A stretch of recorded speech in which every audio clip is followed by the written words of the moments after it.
আমার গায়ের রং কালো, এটা আমার জন্য সবচেয়ে বড় অভিশাপ। এই জন্য আমার মেয়েটাও কালো হয়েছে।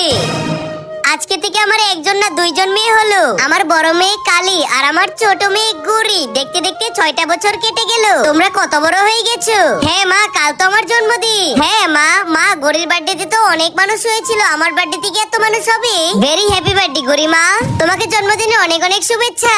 এত সুন্দর ফুটফুটে বাচ্চারই তো জন্মদিন হওয়া উচিত। মা, আমাদের মতো কালোদের কি জন্মদিন হয় না নাকি? দিদি তুমি কালো হয়েছো তো কি হয়েছে, নিজের ব্যাপারে এমন খারাপ চিন্তা করো না। বেটা তোর জন্মদিন অনেক সুন্দর হবে, দেখিনি?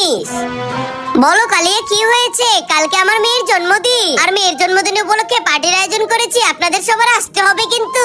হ্যাপি বার্থডে কালি বেটি। মা, আমার জন্মদিনে কেউ আসলো না। গুরির জন্মদিনে তো অনেক মজা হয়। হ্যাঁ, গুরির জন্মদিনে না গেলে কি হবে? আরে তোমরা ভুল বুঝতেছো।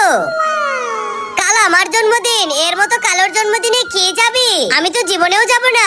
এখন আর কোনো রাস্তা নেই, কালো হয়ে সবাইকে শিক্ষা দিতে হবে। আমার এই আল্লাহর ঘরটিকে ভালোবাসছে, লাইক সাবস্ক্রাইব করে দাও।